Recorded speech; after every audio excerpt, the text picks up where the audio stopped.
This is SpaceTime, Series 26, Episode 66. Coming up on SpaceTime. An ancient galaxy suddenly dies. Inmarsat says Australian satellite outages were not caused by cyber attacks. And northern Queensland residents rocked by a meteor. All that and more coming up on SpaceTime. Welcome to SpaceTime with Stuart Gary. Astronomers say they're stunned after the James Webb Space Telescope discovered an ancient galaxy called GS 9209, which suddenly and mysteriously died, halting all star formation. The observations, reported in the journal Nature, suggest that the galaxy formed most of its stars during a hyperactive starburst period between 600 million and 800 million years after the Big Bang, 13.82 billion years ago. But then, just over 12.5 billion years ago, it suddenly stopped making new stars.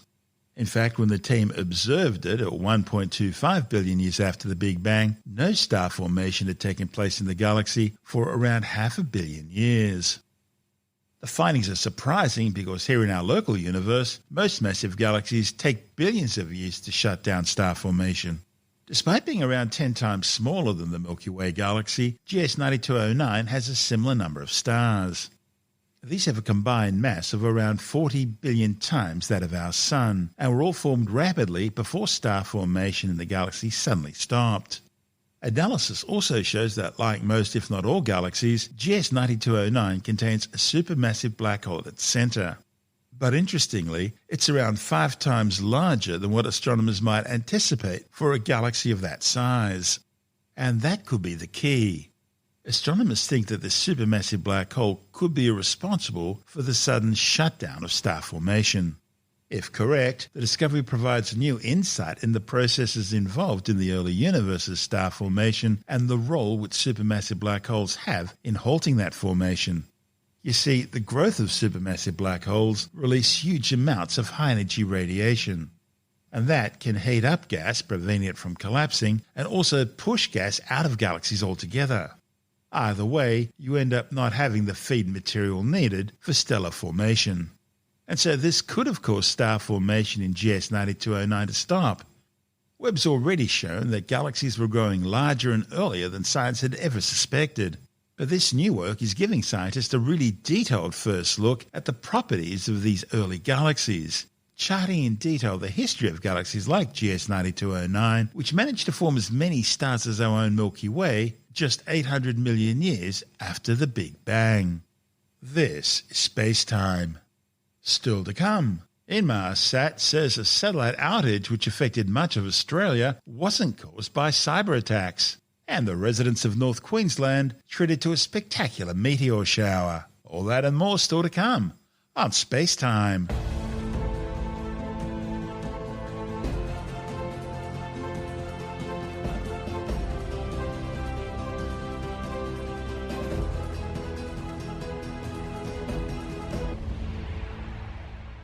Inmarsat has denied suggestions that 2 recent outages of its I4F1 satellite could have been due to denial of service cyber attacks by an unfriendly foreign power. The British commercial satellite operator says 2 recent failures of its satellite, which provides L-band services for Eastern Asia and the Pacific region, were due to a partial loss of power. I4F1 provides the Southpan satellite-based augmentation system, which increases the accuracy of global satellite navigation systems from a metre down to just centimetres. The system supports services ranging from maritime safety operations and aircraft navigation to farmers, giving them improved precision for crop sowing, fertilising and spraying, thereby reducing their costs and improving efficiency. Inmar says the sudden loss of power invoked automatic procedures on the satellite that led to the suspension of services. While engineers are still investigating the cause of the power loss, the London-based company has ruled out space debris or anything malicious such as a cyber attack. The I4F1 satellite was built by EADS Astrium, which is now part of Airbus Defence and Space, using a Eurostar 300 GM bus. The 5,990-kilogram spacecraft was launched back in 2005 aboard an Atlas V rocket from Space Launch Complex 41 at the Cape Canaveral Space Force Base in Florida, with an initial 13-year design life. It's now been operating for 18 years. Inmarsat says the Airbus-built I-6F1 satellite, launched in December 2021, is slated to replace many of the I-4F1's L-band services in coming weeks. This is SpaceTime. Still to come, North Queensland residents are treated to a spectacular night show as a meteor lights up their skies. And Procyon, the brightest star in Canis Major, the bloated aging red giant Arcturus, the super red giant Antares, and the June solstice are among the highlights of the night skies on June Skywatch.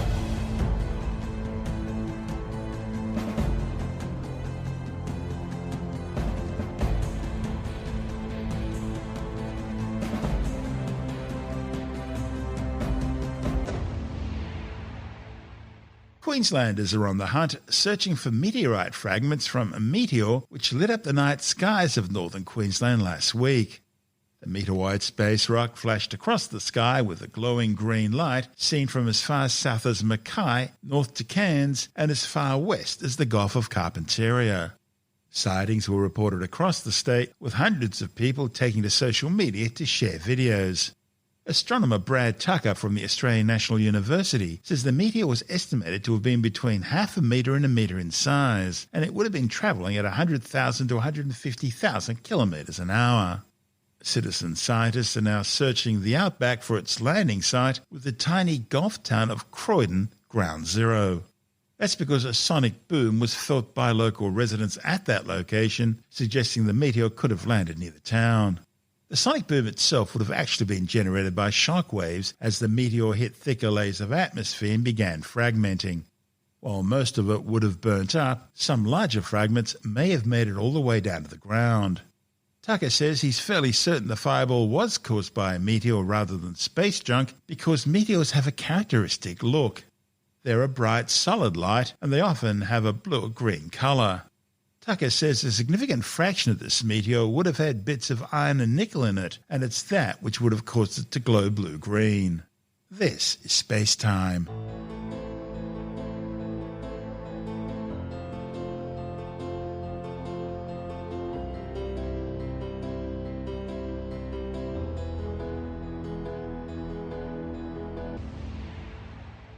And time now to check out the night skies of June on Skywatch. June is the fourth month of the old Roman calendar and is named after Juno, who was the wife of Jupiter and also the equivalent to the Greek goddess Hera. Another belief is that the month's name actually comes from the Latin word junores, which means younger ones. June is a great time to look up at the night skies and marvel at the majesty of the Milky Way, which puts on a spectacular overhead display this time of year. June also marks the winter solstice in the southern hemisphere and summer solstice north of the equator, which this year happens at 12:57 in the morning of Thursday, June the 22nd, Australian Eastern Standard Time. That's 10:57 in the morning of Wednesday, June the 21st, US Eastern Daylight Time, and 2:57 in the afternoon, Greenwich Mean Time. Here in the southern hemisphere, it's the time of the winter solstice, and of course it means the arrival of summer for our lucky listeners north of the equator. The June solstice occurs when the sun reaches its most northerly point in the sky as seen from Earth, zenith appearing to be directly over the Tropic of Cancer. Contrary to popular belief that the seasons on Earth occur when the Earth's orbit around the sun is at its nearest or furthest points, they're actually governed by the tilt of Earth's axis as it journeys around the sun in a year. So on the day of the June solstice, the Earth's south pole is tilted by 23.5 degrees away from the sun. The sun rises north of east and sets north of west. 6 months later, when the south pole is tilted towards the sun, it's the southern hemisphere summer.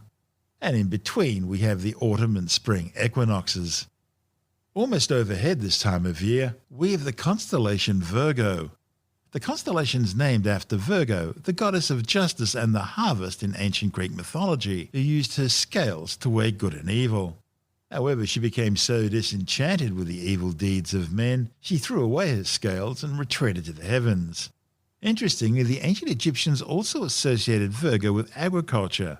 There she was the goddess Isis, who sprinkled the heads of wheat across the sky, forming the Milky Way.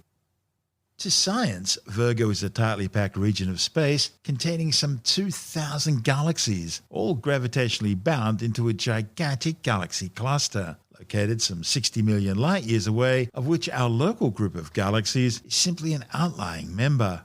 A light-year is 10 trillion kilometres, the distance a photon can travel in a year at the speed of light, which is about 300,000 kilometres per second in a vacuum and the ultimate speed limit of the universe. The mass of the Virgo supercluster is so enormous that its gravity generates the so-called Virgo-centric flow, causing our Milky Way galaxy, as well as Andromeda and all the other members of our local group, to move towards the supercluster at around 400 kilometres per second. That's despite the accelerated expansion of the universe over cosmic timescales. The Virgo supercluster is now thought to be nothing more than a lobe of an even bigger galaxy supercluster known as Laniakea, the centre of which is known as the Great Attractor. Laniakea and the Great Attractor are among the largest known structures in the universe. Despite the Virgo cluster size, it's so far away it's difficult to see without a decent-sized backyard telescope. You'll want something at least 100 millimetres in diameter or larger. Located right next to Virgo and directly overhead this time of year is the constellation Corvus the Crow. Greek mythology tells us Corvus could talk to humans, but he was a lazy bird, and so Apollo took away his ability to speak and banished him to the heavens. One of the highlights in the constellations Virgo and Corvus is the spectacular Sombrero galaxy M104. Visible with a good pair of binoculars or a small telescope, this stunning spiral galaxy is seen almost edge-on, providing a spectacular backlit view of its galactic bold stars and the molecular gas and dust lanes in its arms. M104 is located some 31 million light-years away and is moving away from the Milky Way at about 1,000 kilometres per second. The Sombrero galaxy has a diameter of about 50,000 light-years. That's about 30% the size of our own galaxy, the Milky Way. It's surrounded by up to 2,000 globular clusters and an active central supermassive black hole at least 1 billion times the mass of our Sun. Now, by comparison, Sagittarius A star, that's the supermassive black hole at the centre of the Milky Way, has just 4.3 million times the mass of the Sun. Globular clusters are tight balls containing millions of stars, which were all either originally formed at the same time from the same collapsing molecular gas and dust cloud, or they're the surviving cores of small galaxies that have been cannibalized by larger ones. By the way, the brightest star in Virgo is Spica, a spectroscopic binary located some 250 light-years away. Spectroscopic binaries are double star systems orbiting so close to each other or at such an angle that they can't be visually separated, at least not from our viewpoint on Earth. Under these conditions, their spectrum will actually be a combination of the spectra of both of the stars in the system. But as these stars orbit each other, one of the stars will be moving sort of towards us, the other will be moving sort of away from us. So, the star moving towards us will have a spectra that will be slightly blue shifted into high frequencies, shorter wavelengths, while the star moving away from us will have its spectra slightly red shifted to lower frequencies, longer wavelengths. And so the two stars in the system can be separated by their Doppler shift. Looking about 20 degrees above the western horizon in the early evening is the fourth brightest celestial object in the sky, the dog star Sirius. Only the Sun, the Moon and the planet Venus look brighter. To the northwest or right of Sirius is another fairly bright star called Procyon, the brightest star in the constellation Canis Minor, the lesser dog. In Greek mythology, Canis Minor and Canis Major were Orion's hunting dogs. Procyon is a binary star system comprising a spectrotype F main sequence white star, Procyon A, and a faint white dwarf companion, Procyon B. Main sequence stars are those undergoing hydrogen fusion into helium in their cores. Astronomers describe stars in terms of spectral types, a classification system based on temperature and characteristics. The hottest, most massive and most luminous stars are known as spectrotype O blue stars. They're followed by spectrotype B blue-white stars, then spectrotype A white stars, spectrotype F whitish-yellow stars, spectrotype G yellow stars, that's where our Sun fits in, spectrotype K orange stars, and then the coolest and least massive of all stars are spectrotype M red stars, commonly referred to as red dwarfs. Each spectral classification is also subdivided using a numeric digit to represent temperature, with 0 being the hottest and 9 the coolest, and a Roman numeral to represent luminosity. Now put all that together and our Sun is officially classified as a G2V or G25 yellow dwarf star. Also included in the classification system are spectral types L, T and Y, which are assigned to failed stars known as brown dwarfs, some of which were actually born as spectral type M red dwarf stars, but became brown dwarfs after losing enough of their mass. Brown dwarfs fit into a category between the largest planets, which are about 13 times the mass of Jupiter, and the smallest spectral type M red dwarf stars, which are around 75 to 80 times the mass of Jupiter, or 0.08 solar masses. The white dwarf Procyon b has about 0.6 times the mass of the Sun and a diameter of about 8,600 kilometres. A white dwarf is the stellar corpse of a Sun-like star. Having used up its nuclear fuel supply, fusing hydrogen into helium in the main sequence, it then expands into a red giant and begins fusing helium into carbon and oxygen. Stars like our Sun aren't massive enough to fuse carbon and oxygen into heavier elements, and so they turn off. Their outer gaseous envelopes float off into space as spectacular objects called planetary nebulae. What's left behind is a super-dense white-hot stellar core about the size of the Earth called a white dwarf, which will slowly cool over the eons of time. Located about 11.6 light-years away, Procyon A has about 1.5 times the mass of the Sun and about twice its radius. It also has about 7 times the Sun's luminosity, making it unusually bright for a star of this type. And that suggests that it started to evolve off the main sequence after having fused nearly all of its core hydrogen into helium. It means the star is about to expand into a subgiant as it begins fusing core helium into carbon and oxygen and burning hydrogen in its outer shell. As it continues to expand, the star will eventually swell to somewhere between 80 and 150 times its current diameter. It'll then become a red giant. This will probably happen within the next 10 to 100 million years. The blink of an eye in astronomical terms. The two stars, Procyon A and B, orbit each other every 40.82 Earth years at an average distance of 15 astronomical units, about the distance of Uranus's orbit around the Sun.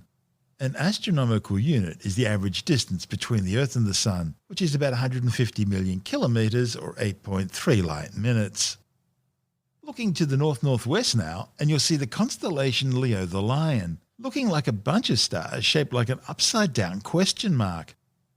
Located just 36.7 light-years away in the constellation Bootes the Herdsman is Arcturus, a bloated, aging red giant, about 7.1 billion years old, and nearing the end of its life. Having used up all its core hydrogen, it's now fusing helium into carbon and oxygen. That's caused the star, which is only slightly more massive than the Sun, to expand outwards to around 25 times the Sun's diameter, and become about 170 times as luminous. It'll soon puff off its outer gaseous envelope as a planetary nebula, in the process revealing its white-hot stellar core. In Greek mythology, Arcturus was the guardian of the bear. Now this is a reference to being next to the constellations Ursa Major and Ursa Minor, the greater and lesser bears. There's some indications that Arcturus could have a binary stellar companion, but the results remain inconclusive, at least for now. There's also speculation that it could have a large planet or substellar object orbiting it, something about 12 Jupiter masses in size, but again the research remains inconclusive. Looking to the east, and you'll see the three brightest stars in the constellation of Libra, the scales of justice, are visible about halfway, about 40 degrees above the horizon. These also represent the claws of Scorpius the Scorpion, which is chasing Orion across the sky. The brightest star in the constellation Scorpius is Alpha Scorpii or Antares, the Scorpion's heart. Easily seen with the unaided eye, this red supergiant is some 550 light-years away, and it's one of the largest known stars in the universe. Antares has about 18 times the mass and an incredible 883 times the diameter of the Sun. And it's about 10,000 times more luminous than our Sun too. Okay, turning to the southeast now, and there you'll see the constellation Sagittarius, the Archer. It's important because it marks the direction to the centre of our galaxy, the Milky Way. And of course, located some 27,000 light-years away in that direction is the galaxy's central supermassive black hole, Sagittarius A star. To the ancient Babylonians, Sagittarius was the god Nergal, the centaur, a creature half man and half horse. By the time Greek mythology took over, Sagittarius was carrying a bow loaded with an arrow and pointing directly towards Antares, the heart of Scorpius the Scorpion. The centre of the Milky Way and its supermassive black hole Sagittarius A star lie in the westernmost part of Sagittarius. The brightest star in Sagittarius is Epsilon Sagittarii, or Cors Australis, the southern part of the bow. Epsilon Sagittarii is a binary system located 143 light-years away. The primary star is an evolved spectral type E blue giant at the end of its life on the main sequence. It is about 3.5 times the Sun's mass and about 7 times its radius, and is radiating around 363 times the Sun's luminosity. It's also a very strong X-ray source, and is spinning very rapidly, with an estimated radial velocity of some 236 kilometers per second. The system also displays an excess of infrared radiation emissions, suggesting the presence of a circumstellar disk of dust. Now, the second star in the system appears to be inside this debris disk. Astronomers think it's a spectral type G yellow dwarf star with about 95% the mass of the Sun. The second brightest star in Sagittarius is Sigma Sagittarii, or Nunki. The name Nunki is Babylonian, however its meaning is unknown. It's thought to represent the ancient Babylonian sacred city of Urdu on the Euphrates River. Now, if correct, that would make Nunki the oldest known star name in current use. Nunki is a spectral type E blue star, located about 260 light-years away. It has about 8 times the Sun's mass, 4.5 times its radius, and about 3,300 times the Sun's luminosity. Alpha Sagittarii, or Ruckbat, meaning the archer's knee, is a spectral type B blue star. Located some 182 light-years away, it has some 2.5 times the diameter of the Sun and about 40 times the Sun's luminosity. Astronomers think it's surrounded by a dense debris disk and a newborn companion star which is only now about to join the main sequence. The Sagittarius constellation also hosts many star clusters and nebulae, including some of the best-known astronomical objects in the sky. These include the Lagoon Nebula Messier 8, a spectacular pink emission nebula, located 5,000 light-years away and measuring some 140 light-years by 60 light-years across. The central region of the Lagoon Nebula is also known as the Hourglass Nebula because of its distinctive shape caused by matter propelled by a massive star-forming region called Herschel 36, one of the few star-forming nebulae that it's possible to see with the unaided eye. The Lagoon Nebula was instrumental in the discovery of Bok globules, more than 17,000 of which have been found in the nebula. Astronomers think Bok globules contain embryonic protostars destined to eventually become new stellar generations. Also located in this region of space is the stunning Messier 17, better known to pretty well everyone as the Horsehead Nebula. It's located some 4,890 light-years away and is a dense region of ionized atomic hydrogen. Also known as the Omega or Swan Nebula, it spans some 15 light-years across and has about 800 times the mass of the Sun. It's considered one of the brightest and most massive star-forming regions in our galaxy, with a geometry similar to the Orion Nebula, except that it's being viewed edge-on rather than face-on. The open star cluster NGC 6618 lies embedded in the nebulosity, and its gases cause the nebula to shine due to the intense radiation from its hot young stars. Open star clusters are loosely bound groups of stars, usually containing a few hundred to thousands. They're thought to have originally all been formed in the same molecular gas and dust cloud, but they're not as densely bound together as globular clusters. Open star clusters generally survive for a few 100 million years, with the most massive ones maybe surviving for a few billion. Now, by contrast, the more massive globular clusters exert such a strong gravitational attraction on their members they can survive for tens of billions of years or longer. The nebula is thought to contain up to 800 stars. More than 1,000 additional stars are also being formed in the surrounding molecular gas and dust clouds. It's also one of the youngest known clusters, with an age of just 1 million years. The cloud of interstellar material which formed the nebula is roughly 40 light-years in diameter, and it contains at least 30,000 solar masses. The Trifid Nebula, Messier 20, is another large star-forming emission nebula containing many young hot stars. Located between 2,000 and 9,000 light-years away, the Trifid Nebula has a diameter of around 50 light-years. The outside of the Trifid is a bluish reflection nebula, while the inner region glows pink thanks to ionized hydrogen. There are also two dark bands dividing the Trifid Nebula into 3 regions or lobes. Hydrogen in the nebula is being ionized by a central triple star system which formed at the intersection of the 2 dark bands, creating its characteristic pink colour. Another star-forming region in this part of the sky is NGC 6559, located some 5,000 light-years away and containing both red emission and blue reflection regions. Now, the grouping of these 3 nebulae, the Lagoon Nebula, the Trifid Nebula, and NGC 6559, is known as the Sagittarius Triplet. Another object worth looking out for is the Red Spider Nebula, NGC 6537. It's a planetary nebula about 8,000 light-years away.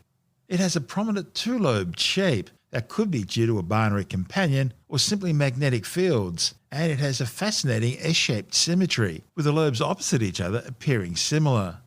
Again, this is believed to be due to the presence of a companion star to the central white dwarf.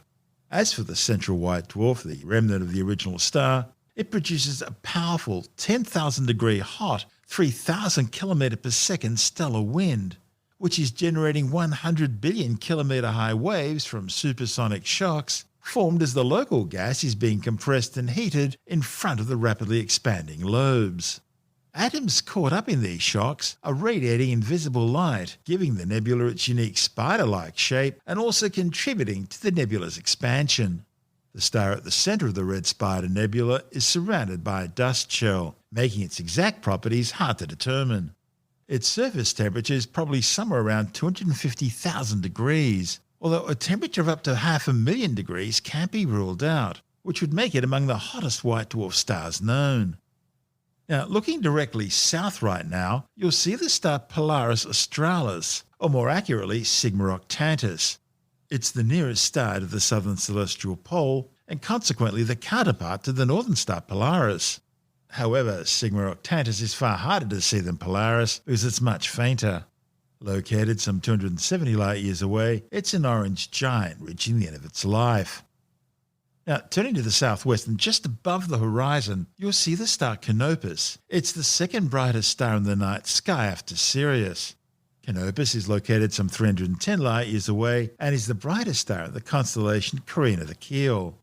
Canopus is a supergiant some 9 times the mass of the Sun and 71 times its diameter.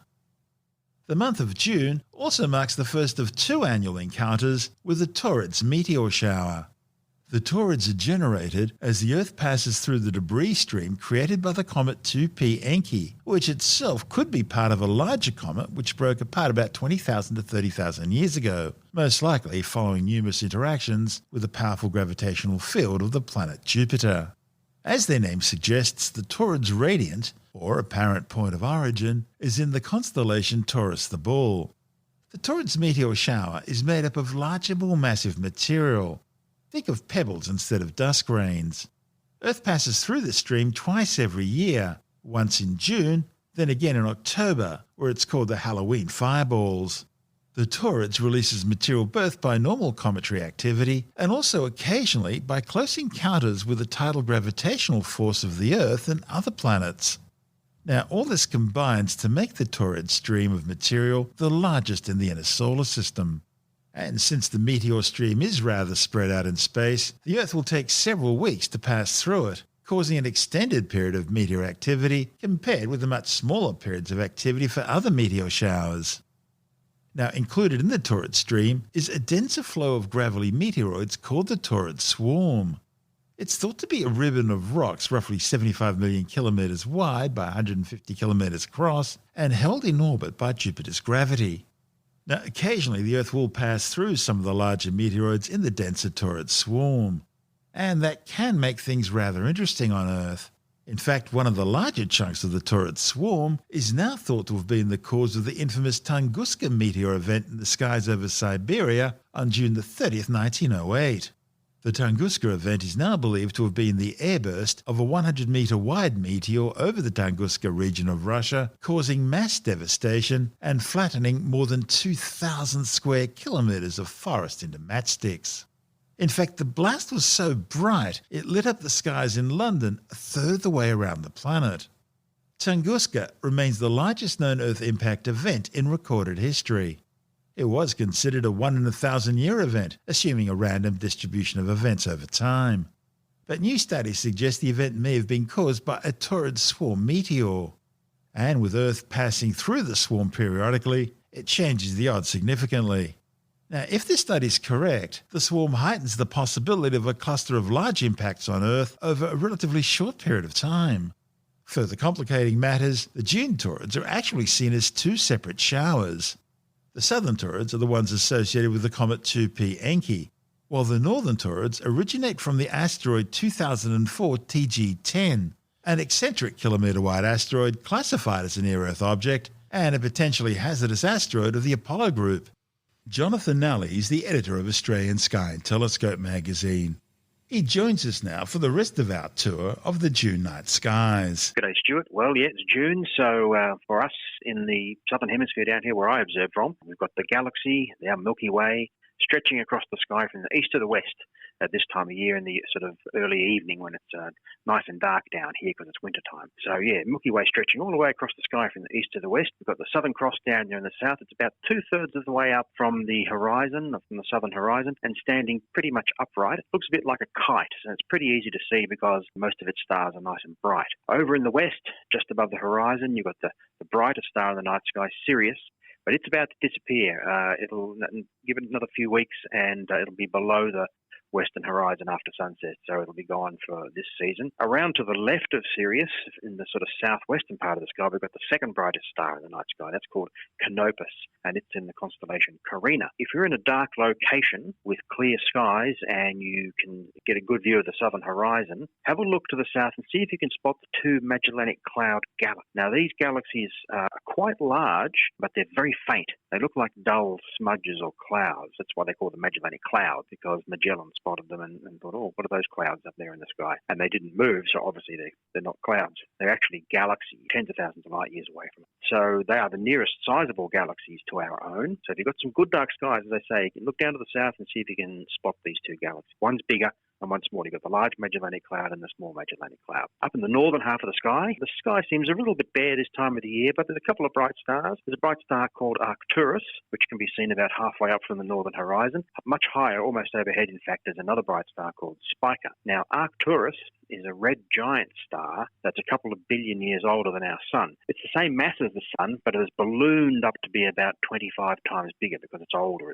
When these sort of stars get old, they enlarge. So this one's 25 times bigger than our sun at the moment. Spica, the other star I mentioned, it's a binary star system, and the pair of stars in this system orbit each other so closely that it only takes 4 days to go around each other. And their mutual gravitational pull has stretched each of these stars from a round shape into an egg shape with the pointy bit pointing towards each other. So that's pretty amazing. I mean, two massive stars, can you imagine that, orbiting around each other only taking 4 days?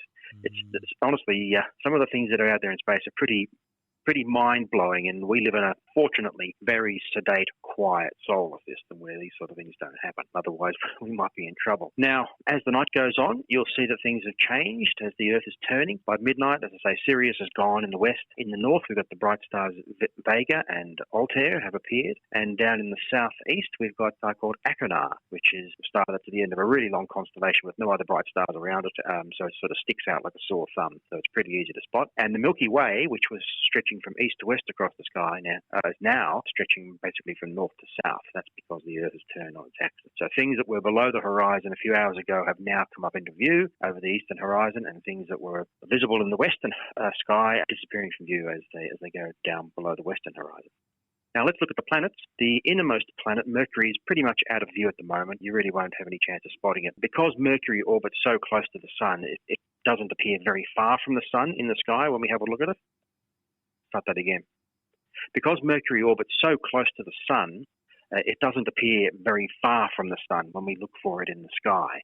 So at the moment, its orbit is taking it around to the other side of the sun from us, and so it's lost in the solar glare. It'll be back next month, though. Venus is very easy to see at the moment.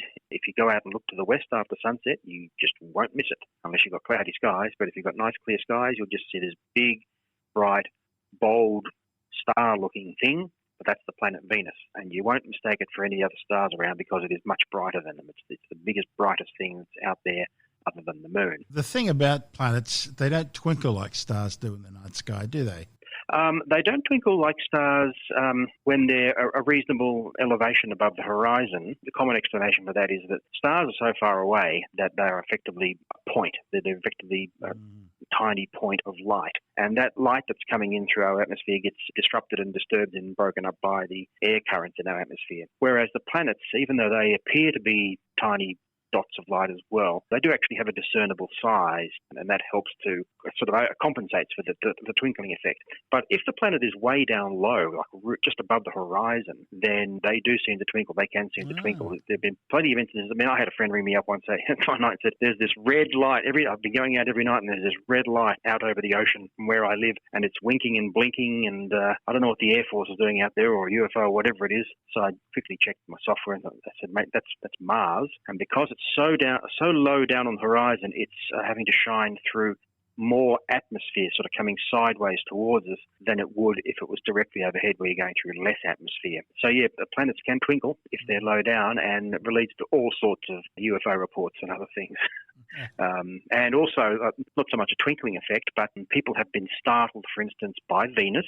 We're just talking about Venus. You know, when you're driving along a road and you go along an avenue of trees on one side or either side that are carefully spaced apart, you can get a sort of a strobe effect if there's anything on the other side of it. Yeah, well, that can really fool the eye and the mind. And I recall one report of a woman driving along, and there's this big bright light out to the side, and she was driving through an avenue of trees, and just the optical effects made it trick her into thinking this light was following her, whereas it wasn't. It was just this sort of optical illusion you get when you drive through an avenue of trees with a light out the side.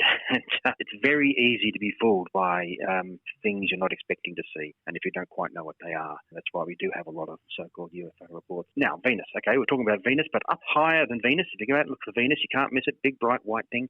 If you look up above Venus, you'll see what looks like a medium brightness reddish star, which is what we were just talking about. It's not actually a star, it's the planet Mars. Okay, so you won't see it twinkling most likely, but it's not very big and it's not super bright, sort of medium brightness. Now keep an eye on both Venus and Mars over the next few weeks, and you'll see them get closer and closer and closer together. And by the end of the month, they'll be really close together as we see them from Earth. They're not close together actually in space, of course. It's just a line of sight effect. But if you do have good weather over the next few weeks, go out, just give them 5 minutes each evening if you can, and just look at Venus and look at Mars and just compare their positions night after night after night, and you'll see that they're slowly drawing together. And that's just these planets going around in their orbits and us going around in our orbit and getting a changing perspective, line of sight perspective from where we are.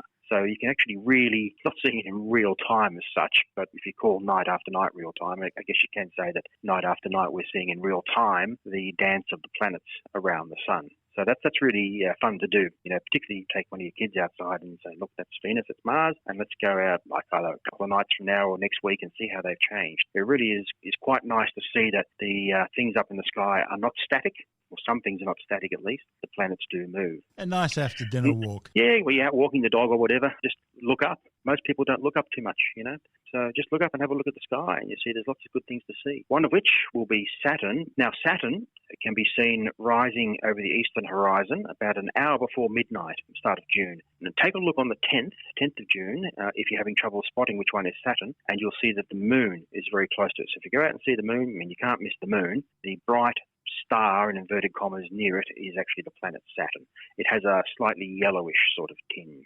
And the last one, Jupiter. If you want to see Jupiter, well, you're going to have to be a bit of a real night owl or a very early riser, because it's coming up over the eastern horizon about an hour or so, hour and a half before dawn. Okay, so if you're up early or you're pulling an all-nighter. You might be able to go outside before you go to bed. Have a look for Jupiter. You can't miss Jupiter. Just like Venus, it too is big and bright. I think it's a bit brighter than Saturn at the moment. Saturn too is quite bright, but Jupiter and Venus typically are very, very bright, so you won't be able to miss it. My eyes see Jupiter as pretty much white-ish, but Saturn has a definite yellow tinge. Yeah.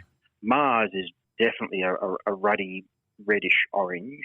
Venus is generally bright white, and so is Mercury. But it does depend on your eyes. It depends on whether you're looking through air pollution. It depends whether the planet's down low or up high, because certain wavelengths get absorbed by the atmosphere, particularly when they're down low. So that's actually a good test. You go outside with someone you know and say, okay, what colour do you see? And in fact, because our eyes, if it's nighttime and there are no lights around, everything's dark, our eyes are using the part of the retina that is good for picking up low light levels, but is not really good at colour. That's why things mostly seem black and white at night, because light is everything's pretty dim at night. Whereas during the daytime, when everything's nice and bright, we don't have any trouble seeing colour. And that reminds me actually of the famous scientist George Gamow, his famous thing about, he proved scientifically that the moon is better than the sun. Did you know this? He actually proved that the moon is better than the sun, because he said the moon shines at night time and it gives us illumination when everything is dark, which is really handy, you see. But the sun, well, it only shines during the daytime when it's light anyway. That's Jonathan Alley, the editor of Australian Sky and Telescope magazine. This is SpaceTime.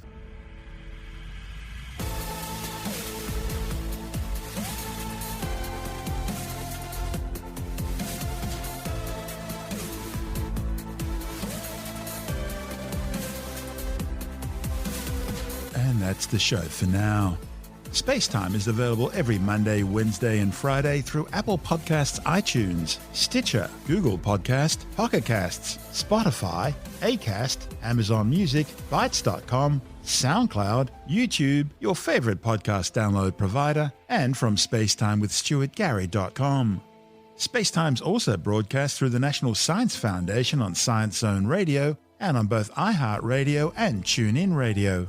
And you can help to support our show by visiting the SpaceTime store for a range of promotional merchandising goodies, or by becoming a SpaceTime patron, which gives you access to triple-episode commercial-free versions of the show, as well as lots of bonus audio content which doesn't go to air, access to our exclusive Facebook group, and other rewards.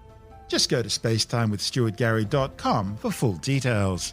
And if you want more SpaceTime, please check out our blog, where you'll find all the stuff we couldn't fit in the show, as well as heaps of images, news stories, loads of videos, and things on the web I find interesting or amusing.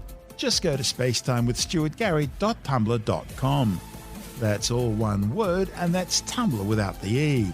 You can also follow us through @StuartGary on Twitter, @SpaceTimeWithStuartGary on Instagram, through our SpaceTime YouTube channel, and on Facebook, just go to facebook.com/SpaceTime with Stuart Gary. And SpaceTime is brought to you in collaboration with Australian Sky and Telescope magazine, your window on the universe. You've been listening to SpaceTime with Stuart Gary. This has been another quality podcast production from Bytes.com.